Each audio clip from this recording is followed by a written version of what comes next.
ഒന്നുകിൽ നീ ഈ വീഡിയോ അപ്ലോഡ് ചെയ്യും അല്ലെങ്കിൽ കൊണ്ട് ഡിലീറ്റ് ചെയ്ത് കളയെന്നും പറഞ്ഞിട്ട് ഫോണിൻ്റെ ഗാലറിയിൽ ഇരുന്ന് തന്നെ ചീത്ത വിളിച്ചുകൊണ്ടിരിക്കുന്ന എൻ്റെ മുടങ്ങിപ്പോയ ഒരു ആനിവേഴ്സറിയുടെ വ്ളോഗാട്ടോ.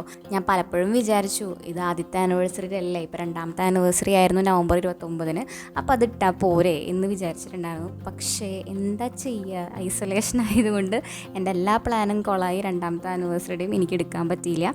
അപ്പോൾ ഫസ്റ്റത്തെ ആനിവേഴ്സറി മര്യാദയ്ക്ക് ആഘോഷിക്കാൻ പറ്റില്ല, രണ്ടാമത്തെയും പറ്റിയില്ല. എന്നാൽ പിന്നെ പോട്ടെ, എൻ്റെ ദുഃഖത്തിൻ്റെ ഒരു സ്മാരകമായിട്ട് ഇതിവിടെ കിടക്കട്ടെ. ഞങ്ങളുടെ ആനിവേഴ്സറി വരുന്നത് നവംബർ 29-നാണ്. പക്ഷേ ഈ വീഡിയോ എടുത്തത് ഒക്ടോബർ കഴിഞ്ഞ് നവംബർ സ്റ്റാർട്ട് ചെയ്ത ഡേയ്സിലായിരുന്നു കേട്ടോ.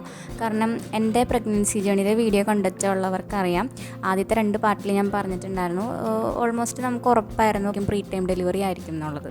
അപ്പോൾ എന്നെ ഹെൽപ്പ് ചെയ്യാൻ വേണ്ടിയിട്ട് അച്ഛനായിരുന്നു ഇതെല്ലാം ചെയ്തു തന്നിട്ടുണ്ടായിരുന്നത്. അപ്പോൾ എൻ്റെ ചേച്ചിയും ആ സമയത്ത് പ്രഗ്നൻ്റ് ആണ്, ട്വിൻസ് ആണ് കേട്ടോ. ചേച്ചിക്ക് 2 ഉണ്ണികളായിരുന്നു. എനിക്ക് 7 മാസം കഴിയണു, അപ്പോൾ ചേച്ചിക്ക് 4 മാസം കഴിയണു, അങ്ങനെയാണ് കേട്ടോ.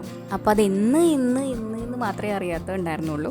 അപ്പോൾ എനിക്ക് ഭയങ്കര വിഷമമായിരുന്നു ഫസ്റ്റത്തെ ആനിവേഴ്സറി ആഘോഷിക്കാൻ പറ്റിയില്ലെങ്കിലോ എന്നുള്ളൊരു വിഷമം ഉണ്ടായിരുന്നു. അപ്പോൾ ഞാൻ വീട്ടിലും നിതേട്ടനോടും പറഞ്ഞു എനിക്കൊരു കേക്ക് കട്ട് ചെയ്യണമെന്നുണ്ട്, അതുപോലെ തന്നെ മം ടു ബിയുടെ ബാനറൊക്കെ ഞാൻ മേടിച്ചോട്ടെ, എനിക്കൊരു ഫോട്ടോ എടുത്ത് തരുമോ, ഇങ്ങനെ വയറ്റിലിങ്ങനെ കയ്യും വെച്ച് ഒരു ഫോട്ടോ എടുക്കണമെന്നൊക്കെ ഉണ്ടെന്നൊക്കെ പറഞ്ഞു. അപ്പോൾ ഓക്കെ, എന്നാൽ നിൻ്റെ ഇഷ്ടമല്ല ചെയ്തോ എന്ന് പറഞ്ഞിട്ട് എല്ലാവരും സപ്പോർട്ട് ചെയ്തു. ഇതെനിക്ക് മം ടു ബി ഷൂട്ടിന് വേണ്ടിയിട്ട് ഞാൻ പ്രിൻ്റ് എടുപ്പിച്ചതാട്ടോ ചേട്ടനെ കൊണ്ട്. എനിക്ക് ടപ്പിയുടെ സ്കാനിങ് റിപ്പോർട്ടിലൊക്കെ കിട്ടിയിട്ടുള്ള ഫോട്ടോസാണ്. ഇത് വെച്ചിട്ട് ഫോട്ടോ എടുക്കണം എന്നൊക്കെ ഉണ്ടായിരുന്നു, പക്ഷേ എനിക്കത് പറ്റിയില്ല. അങ്ങനെ ഒക്ടോബറിൽ 7th മന്തിലെ സ്കാനിങ് കഴിഞ്ഞ് ഞാൻ ഈ സാധനമൊക്കെ മേടിച്ചു. നവംബർ സ്റ്റാർട്ട് ചെയ്ത ഡേയ്സിലായിരുന്നു കേട്ടോ ഇത്. അപ്പോൾ ഞാൻ അതിന് വേണ്ടിയിട്ടുള്ള പ്രിപ്പറേഷനാണ് ഈ ചെയ്തുകൊണ്ടിരിക്കുന്നത്. അപ്പോൾ കാലത്ത് വെളുപ്പിന് 3 മണിയുടെ ബസ്സിനാണ് വയനാട് നിന്ന് നിതേട്ടനെത്തുക. അപ്പോൾ അന്നത്തെ ദിവസമാണ് ചെയ്യാമെന്ന് വിചാരിച്ചത്. അങ്ങനെ വെളുപ്പിന് നിതേട്ടനെത്തി. അപ്പോൾ കാലത്ത് നല്ല വെയിലുണ്ടായിരുന്നപ്പോൾ ഞാൻ വിചാരിച്ചു ഇന്നിപ്പം മഴ പെയ്യില്ല, ഇന്നലെ അറിയാതെ മഴ വഴി തെറ്റി വന്നതായിരിക്കും എന്ന് വിചാരിച്ചു. അപ്പോൾ കാലത്ത് എണീറ്റില്ലേ ഉള്ളൂ, നമുക്ക് ഫുഡും കാര്യങ്ങളും മരുന്നും അതെല്ലാം കഴിഞ്ഞതിന് ശേഷം ഉച്ചയ്ക്ക് ഭക്ഷണം കഴിച്ചിട്ട് ഫോട്ടോഷൂട്ടൊക്കെ ചെയ്യാം, കേക്ക് കട്ട് ചെയ്യാം എന്നാണ് വിചാരിച്ചത് കേട്ടോ. അപ്പോൾ കാലത്ത് തന്നെ നിതേട്ടൻ ക്യാമറയൊക്കെ ചാർജിന് ഇട്ട് വെച്ചിട്ടുണ്ടായിരുന്നു കേട്ടോ. അപ്പോൾ ബലൂൺ മാത്രം ഞാൻ തലേദിവസം ചെയ്തില്ല, കാരണം എങ്ങാനും പൊട്ടിപ്പോയാലോ ഇതിൻ്റെ ക്വാളിറ്റി എങ്ങനെയുണ്ടെന്ന് അറിയാത്തത് കൊണ്ടാണ് ഞാൻ തലേദിവസം ചെയ്യാണ്ടിരുന്നത്. അപ്പം നിതേട്ടൻ വന്നപ്പോൾ ഞാനും നിതേട്ടനും കൂടി ഇരുന്നിട്ട് ബേബി ഗേളാണോ ബേബി ബോയ് ആണോ എന്നുള്ളതൊക്കെ ഈ ചെയ്തുകൊണ്ടിരിക്കണം. അത് കഴിഞ്ഞിട്ട് മൂപ്പര് റെസ്റ്റ് എടുക്കുന്നത് കേട്ടോ. ശരിക്കും പ്രഗ്നൻസി പില്ലോ വാങ്ങിച്ചിട്ട് എനിക്ക് വലിയ കാര്യമൊന്നും ഉണ്ടായിരുന്നില്ല, കാരണം എനിക്ക് എന്തോ ഇഷ്ടമായില്ല, സത്യം പറഞ്ഞാൽ എനിക്ക് ഇഷ്ടപ്പെട്ടില്ല. നമുക്ക് ചെരിഞ്ഞൊക്കെ കിടക്കുമ്പോഴൊക്കെ എനിക്ക് ഇതിടുമ്പോഴായിരുന്നു ഏറ്റവും ബുദ്ധിമുട്ട് തോന്നിയിട്ടുണ്ടായിരുന്നത്, അല്ലാതെ എനിക്കിത് അത്ര യൂസായിട്ട് എനിക്ക് തോന്നിയില്ല. ഞാനിങ്ങനെ ഇടയ്ക്കിടയ്ക്ക് പോയി നോക്കും, മഴ മാറിയോ. പിന്നെ അത് കഴിഞ്ഞപ്പോൾ പിന്നെ ഫുഡ് കഴിക്കേണ്ട സമയമല്ലേ. അപ്പം ഞാനിങ്ങനെ ഒരു സദ്യയുടെ ഒരു ആഗ്രഹം പറഞ്ഞതുകൊണ്ട് നല്ല അടിപൊളി സദ്യ തന്നെ, ഇളയതിൻ്റെ നല്ല സദ്യയായിരുന്നു കേട്ടോ. അറ്റ്ലീസ്റ്റ് എനിക്ക് സദ്യ കഴിക്കാനുള്ള എൻ്റെ ആഗ്രഹമെങ്കിലും നടന്നല്ലോ എന്നുള്ളൊരു സമാധാനമുണ്ട്. ഇപ്പോൾ ഞങ്ങളുടെ കല്യാണം കഴിഞ്ഞിട്ട് ഇപ്പോൾ 2 വർഷമാണ് ആവണത്. കല്യാണത്തിൻ്റെ ആ സമയം തൊട്ടേ ചെറിയ വീഡിയോസ് ഇങ്ങനെ എന്ത് കണ്ടാലും ഞാൻ എടുത്തു വയ്ക്കും. അപ്പോൾ ആ സമയത്ത് എല്ലാവരും യൂട്യൂബേഴ്സായിട്ട് മാറുന്ന ഒരു സമയമായിരുന്നല്ലോ. ടിക്ടോക്കൊക്കെ ബാൻ ചെയ്തപ്പം എല്ലാവരും യൂട്യൂബിലേക്കാണ് വന്നത്, ഇൻസ്റ്റാഗ്രാം, യൂട്യൂബ് അങ്ങനെയായിരുന്നല്ലോ.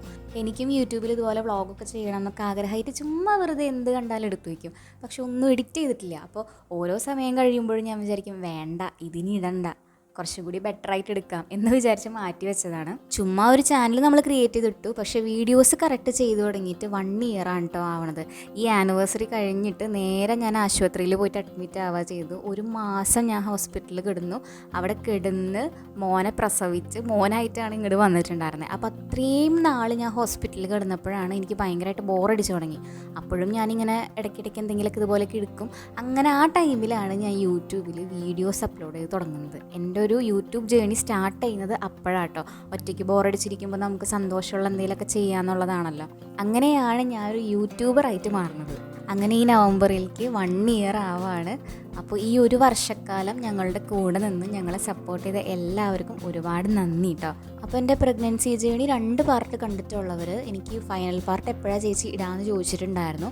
അപ്പോൾ എനിക്ക് ഇതുപോലെ ഓരോന്നും പറഞ്ഞു കഴിഞ്ഞിട്ട് വേണമല്ലോ ഫൈനൽ പാർട്ടിലേക്ക് എത്താൻ വേണ്ടിയിട്ട്. അപ്പോൾ എങ്ങനെ പറഞ്ഞു നോക്കിയാലും 30 ദിവസത്തെ കാര്യങ്ങൾ, 1 മാസത്തെ കാര്യങ്ങളല്ലേ, എത്ര പറഞ്ഞാലും ഒരു അരമണിക്കൂറിലേക്ക് ഒതുക്കാൻ മാക്സിമം നോക്കാം. അങ്ങനെ ഇടുമ്പോൾ ചില ആൾക്കാർക്ക് ഇൻട്രസ്റ്റ് ഉണ്ടാവും, ചില ആൾക്കാർക്ക് താല്പര്യം ഉണ്ടാവില്ല. അപ്പോൾ 2-3 പാർട്ടൊക്കെ ഇട്ടിട്ട് കഴിഞ്ഞിട്ടുണ്ടെങ്കിൽ മെഗാ സീരിയൽ പോലെ ആയിപ്പോവും. അപ്പോൾ അതുകൊണ്ടാണ് ഞാൻ എന്ത് ചെയ്യണം എന്നുള്ളൊരു വ്യക്തമായൊരു ധാരണ എനിക്ക് വരാത്തത് കൊണ്ടാണ് ഞാൻ ഫൈനൽ പാർട്ട് ഇതുവരെ അപ്ലോഡ് ചെയ്യാണ്ട് വെച്ചിട്ടുണ്ടായിരുന്നത്.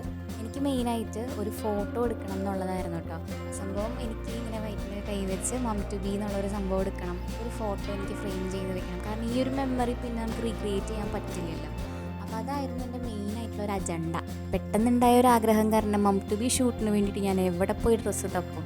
അപ്പോൾ ഞാൻ എൻ്റെ ഫ്രണ്ട്സൊക്കെ വാങ്ങുന്നൊരു പേജുണ്ട്, എവറിത്തിങ് അണ്ടർ 1K. ഇൻസ്റ്റാഗ്രാമിൽ വളരെ റേറ്റിംഗ് ഉള്ളൊരു പേജാട്ടോ. അപ്പോൾ ഞാൻ അവർക്ക് മെസ്സേജ് ചെയ്തു, എനിക്കൊരു കുർത്ത വേണം.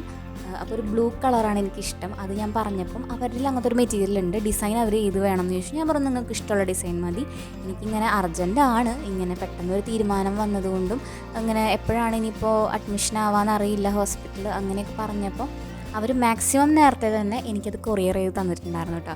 അപ്പം ആ ഡ്രസ്സാണ് ഞാൻ ഇന്ന് കേക്ക് കട്ട് ചെയ്യുമ്പോൾ ഇട്ടത്. മം ടു ബി ആയിട്ട് എൻ്റെ ആകെ ഒരൊറ്റ ഫോട്ടോ ഉള്ളൂ കേട്ടോ. അതാണ് മോൻ ജനിച്ച സമയത്ത് ഇറ്റ്സ് എ ബോയ് എന്ന് പറഞ്ഞിട്ട് നമ്മൾ ഇൻസ്റ്റയിൽ പോസ്റ്റ് ചെയ്തൊരൊറ്റ ഫോട്ടോ. അത് മാത്രമേ നമ്മളുടെ ഉള്ളൂ കേട്ടോ. അങ്ങനെ നല്ല സദ്യയൊക്കെ ആയിരുന്നു, അതൊക്കെ കഴിച്ചു. അങ്ങനെ അധികം വൈകാതെ തന്നെ നമ്മൾ കേക്ക് കട്ട് ചെയ്തു, ചോക്ലേറ്റ്സ് ഒക്കെ ഉണ്ടായിരുന്നു. എനിക്ക് ഭയങ്കര സന്തോഷമായിട്ട്. പക്ഷേ ഒരു വിഷമം എന്താണെന്ന് വെച്ചാൽ നമ്മൾ ഈ ഗർഭിണികളെ കാണാൻ വേണ്ടി ആൾക്കാർ വരുമ്പോൾ സ്വീറ്റ്സ് ഒക്കെ ആയിട്ടാണ് കൂടുതലും, പലഹാരങ്ങളൊക്കെ ആയിട്ട് വരുന്നത്. പക്ഷേ ഈ ഗർഭിണികൾക്ക് ഇതൊന്നും കഴിക്കാൻ പറ്റില്ല. പിന്നെ എന്തിനാണ് ആൾക്കാർ കാണാൻ വരുമ്പോൾ ഇത് കൊണ്ടുവരണേ? കൂടെയുള്ള ആൾക്കാർക്ക് കഴിക്കാൻ വേണ്ടിയിട്ടായിരിക്കും എന്ന് വിശ്വസിക്കുന്നു. അല്ലാതെ നമുക്ക് ഗർഭിണികൾക്ക് ആ സമയത്ത് അധികം മധുരം കഴിക്കാൻ പാടില്ല, ചിലർ കൊട്ടും കഴിക്കാൻ പറ്റില്ല. പ്രഗ്നൻസിയിൽ എനിക്ക് ഷുഗറൊന്നും ഉണ്ടായിരുന്നില്ല, പക്ഷേ എന്നാലും ഒരു പരിധിക്കപ്പുറം സ്വീറ്റ്സ് ഒന്നും കഴിക്കാൻ ഇവിടെ സമ്മതിക്കൊന്നുമില്ലായിരുന്നു. ഷുഗറൊക്കെ വന്നു കഴിഞ്ഞാൽ അത് ഭയങ്കര പ്രശ്നമാണെന്ന് പറഞ്ഞിട്ട്. അപ്പോൾ എനിക്ക് ഈ കേക്ക് കാണുമ്പോൾ എനിക്ക് ഏറ്റവും ഫേവറേറ്റാണ് കേക്ക്, ചോക്ലേറ്റ്സൊക്കെ. അപ്പോൾ അത് കഴിക്കാൻ പറ്റുന്നില്ലാത്തതിൻ്റെ ഒരു വിഷമം എനിക്കുണ്ടായിരുന്നു. പിന്നെ പ്രതീക്ഷിക്കാതെ നമുക്ക് ഗിഫ്റ്റൊക്കെ കിട്ടി. അച്ഛനും അമ്മയും ചേച്ചിയും ചേട്ടനൊക്കെ നമുക്ക് ഗിഫ്റ്റ് തന്നു. കാരണം പെട്ടെന്നുണ്ടായ ഒരു ഇതായതുകൊണ്ട് ഗിഫ്റ്റൊന്നും ഞാൻ പ്രതീക്ഷിച്ചിട്ടുണ്ടായിരുന്നില്ല. അപ്പോൾ ഗിഫ്റ്റൊക്കെ കിട്ടി, അതും ഭയങ്കര സന്തോഷമായി. പക്ഷെ എൻ്റെ മനസ്സിൽ തോന്നിയ പോലെ തന്നെ കറക്റ്റായിരുന്നു കേട്ടോ. നെക്സ്റ്റ് ഡേ നൈറ്റ് ആയപ്പോൾ ഭയങ്കര ബുദ്ധിമുട്ടായി, നേരെ ഹോസ്പിറ്റലിൽ പോയി. അപ്പോൾ അവിടെ ചെന്നപ്പോൾ അവർ ലേബർ റൂമിൽ കൊണ്ടുപോയി CTG ഒക്കെ എടുത്തപ്പോൾ ചെറിയൊരു വേരിയേഷൻ ഉണ്ടെന്ന് പറഞ്ഞു.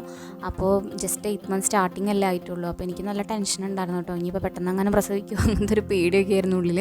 അയ്യോ ഞാൻ ഡെലിവറി ബാഗൊന്നും പാക്ക് ചെയ്ത് വെച്ചിട്ടില്ലല്ലോ. സാധനങ്ങളൊക്കെ ഓൾറെഡി ഞാൻ വാങ്ങി വെച്ചിട്ടുണ്ടായിരുന്നു, 6ാം മാസം ആയപ്പോൾ തന്നെ വാങ്ങിച്ചു വെച്ചതാണ്. പക്ഷെ എന്നാലും ഒന്നും പാക്ക് ചെയ്തൊന്നും വെച്ചിട്ടില്ലല്ലോ. അപ്പോൾ എൻ്റെ മനസ്സിൽ ലേബർ റൂമിൽ കിടക്കുമ്പോൾ ഇങ്ങനത്തെ ടെൻഷനൊക്കെ ആയിട്ടോ വന്നിട്ടുണ്ടായിരുന്നത്. അങ്ങനെ വെളുപ്പിനൊക്കെ ആയപ്പോൾ കുഴപ്പമൊന്നുമില്ല, റൂമിലേക്ക് മാറ്റാമെന്ന് പറഞ്ഞു. അപ്പോൾ ഇനി അങ്ങോട്ട് ഒരു മാസക്കാലം ടപ്പിച്ചൻ കാട്ടിക്കൂട്ടിയ വികൃതികളൊക്കെയാണ് കേട്ടോ. അപ്പോൾ അടുത്ത വീഡിയോ എന്തായാലും പ്രഗ്നൻസി ജേണിയുടെ ഫൈനൽ പാർട്ടാണ്. അപ്പോൾ അതോടുകൂടി ഈ ജേണിക്ക് ഒരു കർട്ടൻ ഇടാണ്. എന്നെപ്പോലെ ഇതുപോലെ ഫോട്ടോ ഒക്കെ എടുക്കണം എന്നൊക്കെ ആഗ്രഹിച്ചിട്ട് നടക്കാതെ പോയ ആരെങ്കിലുമൊക്കെ ഉണ്ടെങ്കിൽ ഒന്ന് കമൻറ്റ് ചെയ്തോളൂ കേട്ടോ.